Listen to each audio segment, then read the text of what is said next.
Good morning student. আজকে আমরা গ্র্যাজুলেশিয়ান acid metabolism বা ক্যাম চক্র নিয়ে আলোচনা করব। দেখো, আমরা আগে সালোক সংশ্লেষে C3 cycle, C2 cycle, C4 cycle পড়েছি। তো আজকে আমরা যেটা পড়ব এটা হচ্ছে শুধুমাত্র জেরোফাইটিক প্লান্ট অর্থাৎ মরু উদ্ভিদদের ক্ষেত্রে ঘটা একটি বিশেষ ধরনের সালোক সংশ্লেষ পদ্ধতি। তো এই ক্যাম মেকানিজমের পুরো নাম হচ্ছে গ্র্যাজুলেশিয়ান অ্যাসিড মেটাবলিজম।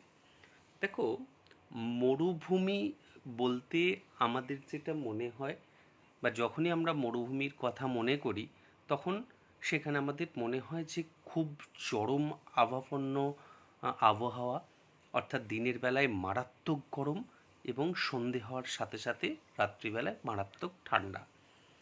আর একটা যেটা মনে হয় যে চারদিকে শুধু বালি, মাঝে কোথাও জল নেই, অর্থাৎ জলের তীব্র অভাব বা আকাল দেখা দেয়। সুতরাং এই মরুভূমিতে যে সমস্ত গাছেরা জন্মায় তোমরা দেখেছো তারা বেশিরভাগ ক্ষেত্রেই ছোট ছোট ঝোপ জাতীয় বা কাঁটা জাতীয় গাছ, এবং তাদেরকে আমরা মরু উদ্ভিদ বা জাঙ্গল উদ্ভিদ বা জেরোফাইটিক প্লান্ট বলে থাকি। এই জেরোফাইটিক প্লান্টদের মধ্যে দুটি গোত্রের উদ্ভিদ মরুভূমিতে বেশি প্রকট। একটা হচ্ছে ক্যাকটেসি গোত্র আর একটা হচ্ছে গ্র্যাজুলেসি গোত্র। ক্যাকটেসি গোত্রের উদ্ভিদদের আমরা ক্যাকটাস বলি। ফণিমনসা, তেসিরামনসা সহ বিভিন্ন রকমের ক্যাকটাস তোমরা দেখেছো। আর গ্র্যাজুলেসি গোত্র বলতে আমরা পাথরকুচি ধরনের গাছেদের বলি। পাথরকুচি হচ্ছে গ্র্যাজুলেসি গোত্রভুক্ত গাছ। এখন এই ক্যাকটেসি এবং গ্র্যাজুলেসি গোত্রভুক্ত যে সমস্ত উদ্ভিদ তাদের ক্ষেত্রেই এই বিশেষ ধরনের সালোক সংশ্লেষ লক্ষ্য করা যায়।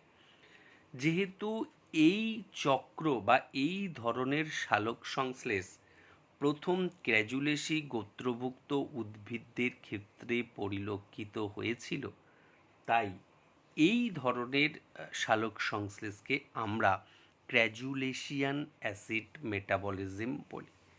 গ্র্যাজুলেসি গোত্র থেকে গ্র্যাজুলেশিয়ান কথাটা এসেছে। তো এই গ্র্যাজুলেশিয়ান অ্যাসিড মেটাবলিজমের প্রথম আদ্যাক্ষরগুলোকে নিলে CAM এই কথাটা দাঁড়ায়। তাহলে ক্যাম চক্র বা গ্র্যাজুলেশিয়ান অ্যাসিড মেটাবলিজম এ দুটো একই কথা।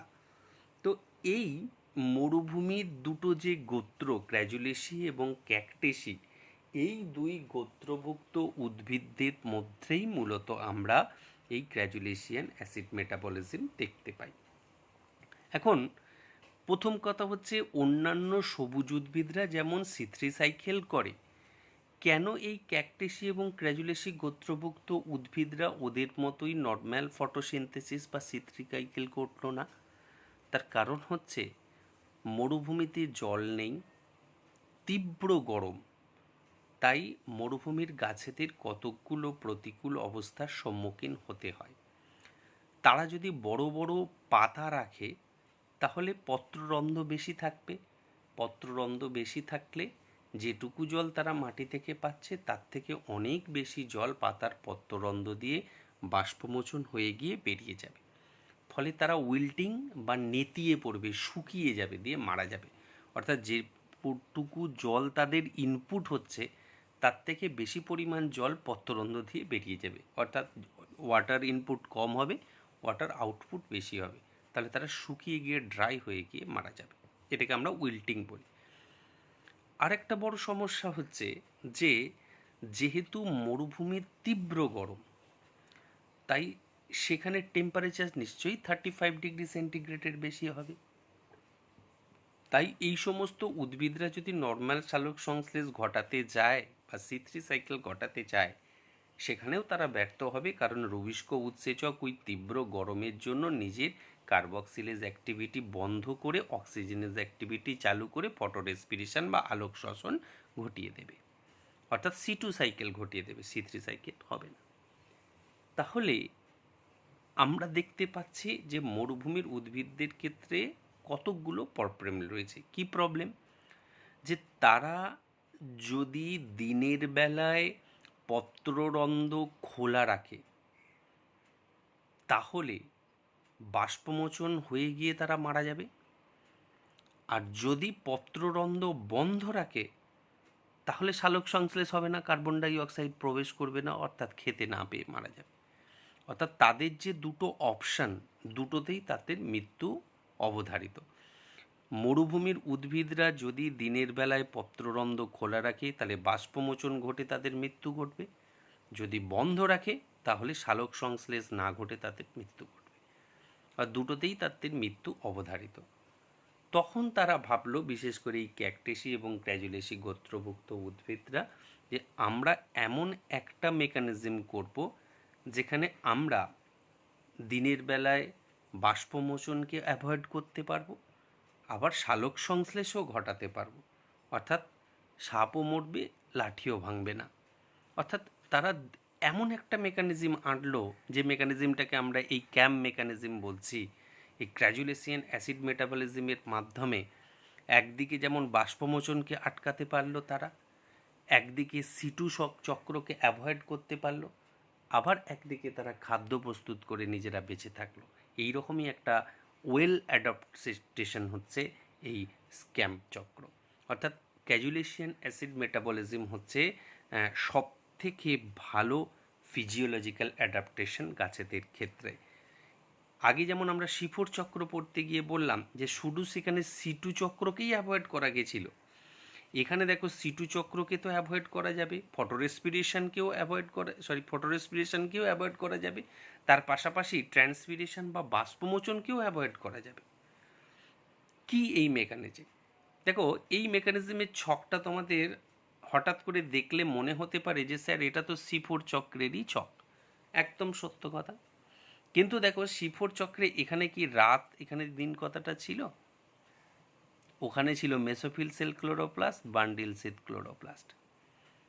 অর্থাৎ যেখানে C4 চক্র তার ক্র্যাঞ্জ অ্যানাটমির মাধ্যমে দু ধরনের ক্লোরোপ্লাস্ট তৈরি করে আলাদা আলাদাভাবে দুবার অঙ্গারাত্মীকরণ ঘটিয়ে C4 চক্র ঘটিয়েছিল, এরা কিন্তু সেটা করতো না। এরা দু ধরনের ক্লোরোপ্লাস্ট তৈরি করলো না, এদের ক্ষেত্রে এরা সময়টাকে পাল্টে নিল, স্থানটাকে না। C4 চক্রে রুবিস্কোর স্থান বদলে দেওয়া হয়েছিল, আর গ্র্যাজুলেশন অ্যাসিড মেটাবলিজমে তারা সময়টাকে বদলে দিল। তারা ঠিক করলো যে আমরা সালোক সংশ্লেষটা দিন এবং রাত মিলে করব। অর্থাৎ সালোক সংশ্লেষের অন্ধকার দশার কিছুটা ঘটনা ঘটাবো আমরা দিনের বেলায়, আর কিছুটা ঘটাবো রাত্রিবেলায়। অর্থাৎ এই গ্র্যাজুলেশন অ্যাসিড মেটাবলিজম এমন এক ধরনের সালোক সংশ্লেষ যেটা দিন রাতে সম্পন্ন হয়। কিন্তু অন্যান্য উদ্ভিদ বা যতগুলো চক্র তোমরা দেখলে, C2 চক্র, C4 চক্র, C3 চক্র, তারা সবাই দিনের বেলায় সম্পন্ন করে। শুধুমাত্র হচ্ছে এই গ্র্যাজুলেশন অ্যাসিড মেটাবলিজম যেটা কেবলমাত্র রাত্রিবেলায় এবং দিনের বেলায় উভয় সময়েই সম্পন্ন হয়ে থাকে। কেন এই পদ্ধতিটা তারা নিয়ে এলো? দেখা গেল উদ্ভিদদের ক্ষেত্রে সন্ধে হওয়ার সাথে সাথে, সূর্য ডোবার সাথে সাথে রুবিস্কো উৎসেচকের কার্যকারিতা হ্রাস পায়, তাহলে রুবিস্কো কাজ করতে পারে না। কিন্তু কার্বক্সিলেজ অ্যাক্টিভিটি তখন, পেপ কার্বক্সিলেজ উৎসেচকের অ্যাক্টিভিটি তখনও বজায় থাকে। তখন রাত্রিবেলায় তারা ঠিক করলো রাত্রিবেলায় আমরা কার্বন ডাই অক্সাইডের ট্র্যাপিংটা ঘটাবো রুবিস্কোর মাধ্যমে নয়, রুবিস্কো ইনঅ্যাক্টিভ, তখন সক্রিয় আছে পেপ কার্বক্সিলেজ উৎসেচকের দ্বারা, আর দিনের বেলার ঘটনাটা ঘটাবো রুবিস্কো উৎসেচকের দ্বারা। অর্থাৎ তারা রাত এবং দিনে ভাগ করে দিল। এতে তাদের সুবিধা হলো, কি সুবিধা হলো না, সমস্ত এই ক্যাম উদ্ভিদরা তারা দিনের বেলায় পত্ররন্ধ্রকে বন্ধ রেখে দিল। মরুভূমির ক্যাকটেসি এবং ক্র্যাজুলেসি গোত্রভুক্ত উদ্ভিদরা দিনের বেলায় পত্ররন্ধ্রকে বন্ধ রাখলো। তাহলে দিনের বেলায় পত্ররন্ধ্র বন্ধ রাখলে কি হলো? বাষ্পমোচন আটকে গেল, বাষ্পমোচন আর হলো না, তারা জল নিতে পারলো, সেই জলটা ওদের শরীরে জমা থাকলো, বাষ্পমোচন হয়ে বেরোলো না। আর একটা কী হলো না, দিনের বেলায় যেহেতু তীব্র গরম, পত্ররন্ধ্র বন্ধ থাকার কারণে অক্সিজেন প্রবেশ করতে পারল না, তার ফলে ফটো রেসপিরেশন বা শালক শ্বসন ঘটল না, সিটু চক্র ঘটল না। অন্যদিকে যেই সন্ধ্যা হলো, দেখো মরুভূমি যত তাড়াতাড়ি গরম হয় তত তাড়াতাড়ি ঠান্ডা হয়। এই সন্ধ্যের পর যখনই টেম্পারেচার 35 ডিগ্রি সেন্টিগ্রেডের নিচে নেমে গেল 7টা-8টার সময়, সঙ্গে সঙ্গে অন্ধকারে তারা পত্ররন্ধ্রগুলো খুলে দিল। যেই সন্ধ্যের পর এই সমস্ত জেরোফাইটরা তাদের পত্ররন্ধ্রগুলোকে খুলে দিল, কারণ তখন টেম্পারেচার কমে গেছে, তার মানে বাষ্পমোচনও আর ঘটছে না। আর মাঝখান থেকে যেহেতু উষ্ণতা কমে গেছে, তাই বাতাস থেকে তখন কার্বন ডাইঅক্সাইডই প্রবেশ করলো। তাই রাত্রিবেলায়, এবং সেই কার্বন ডাইঅক্সাইড ট্র্যাপ করাতে রুবিস্কো পারল না, যদিও রুবিস্কো ওখানেই আছে, মেসোফিল সেল ক্লোরোপ্লাস্টের মধ্যেই আছে, কারণ এই দুটোই একই জায়গা। দিন রাত আলাদা হচ্ছে মানে জায়গাটা একই, পাতার মেসোফিল কলার ক্লোরোপ্লাস্ট। পাতার মেসোফিল কলার ক্লোরোপ্লাস্টের স্টোমাতে রুবিস্কো উৎসেচক আছে, পেপ কার্বক্সিলেজ উৎসেচকও আছে। কিন্তু রাত্রিবেলায় সন্ধে হওয়ার সাথে সাথে যেহেতু রুবিস্কো উৎসেচক ইনঅ্যাক্টিভ হয়ে যায়, তখন বাতাস থেকে কার্বন ডাইঅক্সাইড, কারণ রাত্রিবেলায় পত্ররন্ধ্র খুলেছে, রাত্রিবেলায় সন্ধ্যার পর যখনই বাতাসের টেম্পারেচার 35 ডিগ্রি সেন্টিগ্রেডের নিচে নেমে যায়, তখনই পত্ররন্ধ্র খুলতে শুরু করে। তখন বায়ুমণ্ডল থেকে কার্বন ডাইঅক্সাইড প্রবেশ করে। সেই কার্বন ডাইঅক্সাইডকে নিয়ে কোষস্থ যৌগ 3 কার্বনযুক্ত পেপের সাথে যুক্ত করে ওই একই এনজাইম শিপোর চক্রে যে কাজ করেছিল, পেপ কার্বক্সিলেজ উৎসেচক। তাই পেপ কার্বক্সিলেজ উৎসেচক 3 কার্বনযুক্ত পেপের সাথে কার্বন ডাইঅক্সাইডকে ট্র্যাপ করিয়ে 4 কার্বনযুক্ত অক্সালো অ্যাসিটিক অ্যাসিড তৈরি করে দিল। এটা 4 কার্বনযুক্ত যৌগ। এবার এই অক্সালো অ্যাসিটিক অ্যাসিড ঠিক আগের মতো তার আইসোমার ম্যালিক অ্যাসিডে রূপান্তরিত হলো। এবার এই ম্যালিক অ্যাসিডে যে রূপান্তরিত হলো, সেই ম্যালিক অ্যাসিডটা আমরা দেখিয়েছি যাচ্ছে দিনের বেলায়, যাচ্ছে না, ওই ম্যালিক অ্যাসিডগুলো ওই জায়গাতেই বড় বড় ভ্যাকুলের মধ্যে জমা থাকে। এবার এইটুকু কাজ সারা রাত ধরে হয়।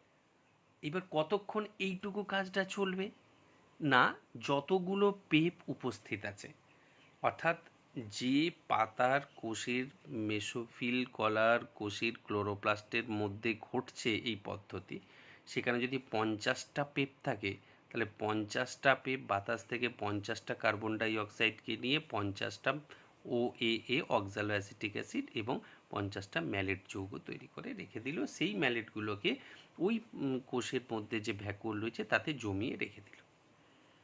সেই জন্য রাত্রিবেলায় এই গাছগুলোয় ম্যালিক অ্যাসিড জমা হয়। তাই মরুভূমিতে তোমাকে চোখ বন্ধ করে নিয়ে গিয়ে রাত্রিবেলায় কোনো গাছকে যদি কামড়াতে বলে, তুমি যদি কামড়াও মনে হবে কাঁচা টক আপেলে কামড়াচ্ছ। তার কারণ কোনো ক্যাকটাসকে কামড়ালেই তখন ম্যালিক অ্যাসিডের স্বাদ পাবে, ম্যালিক অ্যাসিড মানেই আপেল। কিন্তু দিনের বেলা ওই গাছগুলো কামড়ালে তোমার বিপদ হবে। ওই জন্য তোমরা ম্যান ভার্সেস ওয়াইল্ডে দেখবে বেয়ার গিলসকে মাঝে মাঝে ওই ঝোপঝাড় থেকে কাঁটা গাছ অর্থাৎ ক্যাকটাস গাছগুলো মরুভূমিতে ফেলে দিয়ে খেতে দেখবে, কারণ ওখানে ম্যালিক অ্যাসিড পাওয়া যায়। এটা আমাদের শরীরের ক্ষেত্রে খুব ভালো, তো ওখান থেকে ম্যালেট পাওয়া যায়। এবার আসলে কি হয়, কেন রাত্রিবেলায় ওই গাছগুলো আপেলের মতো খেতে লাগে না, ওই যত কোষ আছে ওই গাছে সমস্ত কোষে এই ঘটনাটা ঘটছে, ম্যালিক অ্যাসিড তৈরি হচ্ছে এবং ওই কোষগুলোর মধ্যে জমা থাকছে, ওই কোষগুলো পর্যাপ্ত পরিমাণে ম্যালেট জমা থাকছে, সেই জন্য টক টক খেতে লাগছে। এইবার এই আসলে তাহলে কি হলো, এই অ্যাসিডিফিকেশন দ্বারা সারা রাত ধরে কার্বন ডাইঅক্সাইড প্রবেশ করলো, পেপের সাথে যুক্ত হয়ে অক্সালো অ্যাসিটিক অ্যাসিড তৈরি করলো, সেই অক্সালো অ্যাসিটিক অ্যাসিড তার আইসোমার ম্যালেটে রূপান্তর। এইটুকু কাজটা সারা রাত ধরে হবে। আর যেই দিনের আলো ফুটলো, সঙ্গে সঙ্গে কি ঘটলো না, পত্ররন্ধ্রগুলো বন্ধ হয়ে গেল। পত্ররন্ধ্র বন্ধ হয়ে গেল, পত্ররন্ধ্র যেই বন্ধ হয়ে গেল, বাতাস থেকে আর কিছু আসতে পারলো না। এবার দিনের বেলায় রুবিস্কো অ্যাক্টিভ হতে শুরু করলো, তখন পেপ কার্বক্সিলেজ ইনঅ্যাক্টিভ হলো। ম্যালেটটা আমরা দেখিয়েছি এখানে যাচ্ছে, রাত থেকে দিনে যাচ্ছে না, ওখানেই আছে। মানে দিনের বেলার ঘটনাটা আমরা এখানে দেখিয়েছি, কিন্তু সেটা একই জায়গায় ঘটছে। এইবার এই ম্যালেট দিনের বেলায় যখনই রুবিস্কো অ্যাক্টিভ হলো, ম্যালেটকে ভেঙে দিল, ডিকার্বক্সিলেশনের ফলে কার্বন ডাইঅক্সাইড বার করলো। সেই কার্বন ডাইঅক্সাইড RUBPর সাথে যুক্ত করলো রুবিস্কো উৎসেচক, দুটো পিজিএ তৈরি করলো, কেলভিন চক্র ঘটলো, গ্লুকোজ তৈরি হলো, গ্লুকোজ থেকে সুক্রোজ হলো, সুক্রোজ ফ্লোয়েম কলার মাধ্যমে বাহিত হয়ে গেল, তাতে পুরো শিপোর চক্রের মতো। আর ম্যালেটকে ভেঙে পাইরুভিক অ্যাসিড করে দিল। এবার এই পাইরুভিক অ্যাসিডটা আমরা দেখাচ্ছি আস্তে আস্তে এটিপির কাছ থেকে একটা ফসফেট নিয়ে পেপ তৈরি হলো, এবং এই পেপটা তার মানে সারা রাত ধরে যেমন পেপগুলো ব্যবহৃত হয়ে ম্যালেটে লকড হয়ে থাকলো, সারা দিন ধরে ম্যালেট থেকে সেই পেপগুলোকে আলাদা করে করে করে করে আবার, তার কারণ পরের দিন আবার সন্ধেবেলায় তো আবার সেই পেপগুলোর ব্যবহার হবে কার্বন ডাইঅক্সাইড, সেই জন্য পাইরুভেট থেকে পেপে রূপান্তরিত করে দেওয়া হলো। অর্থাৎ সারা রাত ধরে যেমন কার্বন ডাই অক্সাইডকে লক করা হয় ম্যালেটের মধ্যে অ্যাসিডিফিকেশানের মাধ্যমে, দিনের বেলায় সেই ম্যালেটগুলোকে ওই ভ্যাকুয়াল থেকে তুলে এনে ডিকার্বক্সিলেশন ঘটিয়ে পাইরুভেটে রূপান্তরিত করে পুনরায় পেপটাইড যোগান দেওয়া হয়। আর দিনের বেলায় কার্বন ডাই অক্সাইডটা যে রিলিজ হচ্ছে ম্যালেট থেকে, সেটাকে কাজে লাগিয়ে রুবিস্কো আর ইউবিপিকে দিয়ে পিজিএ তৈরি করে, সেই পিজিএ কেলভিন সাইকেলের মাধ্যমে খাদ্য তৈরি করে। এই হলো আমাদের ক্যাম্প মেকানিজম বা ক্যাম্প সাইকেল। তাহলে ক্যাম্প মেকানিজমটাও এইভাবে আসে। শিফোর উদ্ভিদ যদি তোমরা আঁকতে পারো, শিফোর চক্র আর ক্যাম্প আঁকতে পারো একই, দুটো চক্রই এক ফ্লো ডায়াগ্রামটা, শুধু ওখানে রাতটা কেটে লিখতে হবে মেসোফিল কোষ ক্লোরোপ্লাস্ট, আর এখানে দিনটা কেটে লিখতে হবে আমাদের বান্ডিল সিড ক্লোরোপ্লাস্ট। তাহলে ওটা শিফোর চক্র হয়ে যাবে। আর শিফোর চক্রের ওই দুটো কেটে রাত আর দিন লিখে দাও, তাহলেই সেটা ক্যাম্প মেকানিজম হয়ে যাবে। সেই জন্য ক্যাম এলে সিফোর আসে না, সিফোর এলে ক্যাম আসে না, দুটো পদ্ধতি এক। আসলে এটাও এক ধরনের সিফোর পদ্ধতি, কারণ প্রথম উৎপন্ন স্থায়ী যৌগ এখানেও অক্সালোঅ্যাসিটিক অ্যাসিড। যেহেতু সিফোর চক্রকে আমরা হ্যাচেন স্ল্যাক সাইকেলকে সিফোর চক্র বলছি, সেই জন্য ক্যামকেও যদি আমরা সিফোর চক্র বলি তাহলে কোনটা বোঝা যাবে না। সেই জন্য দেখো ক্যাজুলেসিয়ান অ্যাসিড মেটাবলিজম যেটা ক্যাম, তাতে দেখবে তোমাদের বইয়েও কোথাও সিফোর চক্র লেখা নেই, কিন্তু আসলে ক্যাজুলেসিয়ান অ্যাসিড মেটাবলিজম বা ক্যামও হচ্ছে কিন্তু একটা শিফোর চক্র। তাহলে আজ এই পর্যন্তই।